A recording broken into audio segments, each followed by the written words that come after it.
What's going on, guys? It's GBP baby. Welcome back to another video. As you know, I didn't post a video yesterday purely because my bias pretty much stayed exactly the same, and as you can see, we are delivering absolutely beautifully, just as I outlined in Sunday's video, Monday's video, and Tuesday's video. So do go check them out if you haven't, because it's absolutely gorgeous how this week's delivering. And yeah, don't get me wrong though. If you have been following me this week, not every week is this smooth. I'll say that again. Not every week is this smooth. This week has particularly been trading very nicely. I've gotten on some nice moves myself, but nonetheless, you can see how we traded down. We're starting with dollar down into the fair value gap, filled it, left it, closed outside of it, and then today we had further expansion, running out these highs just as I wanted to see, and working towards this buy side liquidity target up here. So moving into Friday, I do want to see another up close day. So similar price action in that aspect, and more so I am paying attention to this long wick right here. So what I'm going to do is I'm going to drag this right through, and on the low time frames, ideally price shouldn't need to drop any lower than the midpoint of this for me to remain happily bullish, to expect price to be able to reach up here. Now don't get me wrong, we may just pull back in and stay in the level of retracement, but ideally we do see a continuation. So let's drop down to the 4 hour. Beautiful delivery here. We ran higher, came down, breaker. Why is this a breaker? We have a low, we have a high, we have a lower low. You see how price failed to take out that low? That's a sign of bullishness. You can see how we tapped down back into the breaker right here, so that would have been a long opportunity, or this right here, and then you can see how beautifully price recently expanded into these highs. So I am expecting continued consolidation as we move into Friday, but generally speaking, towards the end of the day, I would like to think that price could continue to trade on higher to reach to our original buy side target. So yeah, it's just a matter of sticking to your biases.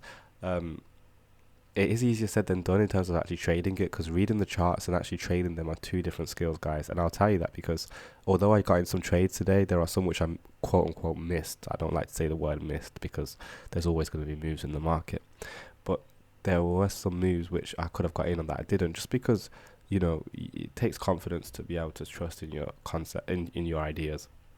But nonetheless, it's nice to see when it does deliver just as you anticipate it, and it just show you how algorithmic and predictable this can be sometimes. But yeah, I like this gap right here. The fact that we have a gap that we traded through, wicked through, and now we're closing well above. As far as I'm concerned, price should, again, little signatures like these in price is what tells me that price shouldn't need to come back down here. And if it is, then it's probably not something I want to be involved in, generally speaking. Remember, this is a daily wick, so I'm happy for us to consolidate in here a little bit more, accumulate more stops. Why? Because I'm expecting a continuation to our buy side target, especially now that we're above this massive consolidation. So this is all consolidation. Between here and here, this is all consolidation.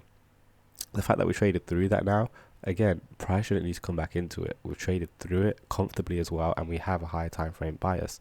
So if you watch my Sunday's video, you'll know this is where I want to see price trade to. So there's no reason for us to be going against that, and we should be able to stick to our guns ideally. But again, easier said than done.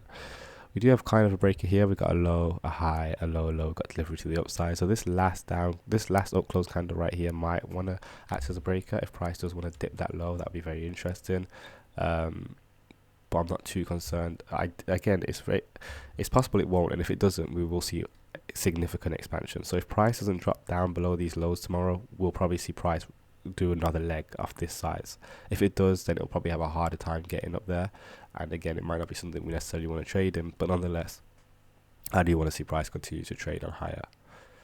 So yeah, that's everything on dollar. I hope that makes sense. Absolutely gorgeous delivery. Let's go take a look at GBP USD. We'll start here on the daily as well, and would you look at that, all the daily lows I was talking about have been traded to. So it's been, so by now, if we traded in the ideal world, if we traded everything which I outlined, we could have been done with the week by now, and comfortably keep our profits and just let the week do the rest of its thing. So but nonetheless, you can see how we wicked up into here. Again, I spoke about this on Tuesday, and then today traded down, ran out this low, and where we're heading towards. Remember, I spoke about this level. This is I think it's a monthly level, is it? It's a monthly rejection block, so I want to see if price can dip into it. I doubt it's going to get all the way down there tomorrow, so I'm not really too much in a rush. However, there is a bullish order block right here which we may want to tap into, so I'll get that delineated like so.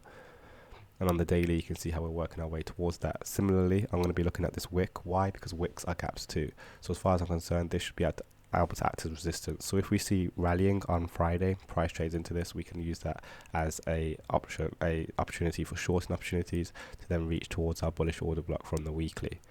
So any higher than that 50% level, again, I'll be suspicious, probably not get involved and just wait for the new week.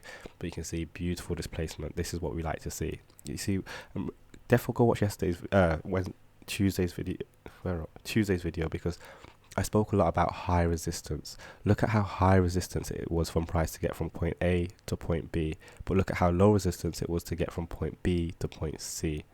You can see it in price action, and when you learn to recognize this, it does make trading and knowing trading easier, in that you know that you're on the right side of the market. So when we see high resistance, price looks like this. It does all this rubbish, right? And then it might do this, and then it might do this. But then when it's moving, because we're bearish, we see low resistance when we're moving lower. So it's easier delivery on the downside, but it's high resistance on the upside, and it's being able to identify that high resistance that makes trading it so much easier. Do you see what I'm saying? Look at it. Like, it's interesting, because I can explain a concept with just these zigzags, right? But then when you just apply the same logic to the charts, it's the same thing. You see what I mean? It's the same thing, because look at how low resistance it was. Well, it is to deliver to the downside, but how high resistance is to retrace. Now, this isn't in every aspect, and there are still other confluences. Remember, we do have a daily and weekly bias. We want to see lower prices, so we need that first. We can't just go into the charts expecting us to, just look at high resistance versus low resistance, but it just helps and adds to our theories. So, nonetheless, we wicked up into that, and then you can see a price has been trading down. Not the cleanest, but it's been delivering. What's interesting is that although we took out Friday's high, you see our price, have volume, didn't choose to trade above it. That's something to take note of. And then you can see how today we ran through that Sunday opening. I like to see this on a Thursday, especially as we're moving into Friday. Why?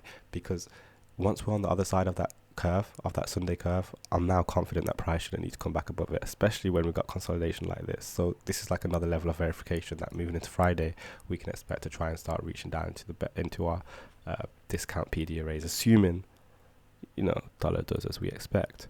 I'll just check in. Okay, yeah. So, yeah, lower prices, any kind of rallying, this is the highest I want to see it go. Generally speaking, I doubt it's even going to get up there. They'll probably just stay within this range right here. I'll show you on the hourly. This order block right here, it'll probably stay within that or below that by the looks of things. So we can take that into account as we move into Friday, with the expectation to then reach into our bullish order block ideally. So that's everything on pound. We are going to finish up on Euro USD, and we'll start here on the daily as well. We'll start on the weekly. Wow, Euro has been falling. There's the low which we want to see get taken, similar to the highs that we marked out on dollar. Same thing, beautiful displacement to the downside. Look at where we're trading to, 50%. We didn't quite tap into it there, but my point is we're using the wicks. Same thing here, although this is quite a high. This is quite high for a wick. I doubt Euro's going to be able to get up there. We're still expecting us to run these lows. Now, let's go to the 4 hour, and you'll see our price consolidated in this gap. Is this a fair value gap? Yeah, this is a daily fair value gap. So, you see, this is what I mean. Euro and dollar are on par right now. Turn around beautifully in it. High, low, higher, high, break to the downside. So this low wick right here, you can see our price consolidates around it. But the fact that we're on the other side of it now, again, this is like a level of confirmation. The fact that we went, okay, it's come into it, left it, and now we've displaced away from it. I'm happy. I don't need to see it come back up here. Where's the next level is what I'm looking at now. I don't really care about this. Again, high resistance from point A to point B. Look how long that took. That took 1, 2, 3... 3.5 days to get from point A to point B, but look how long it took to get from point B to point C.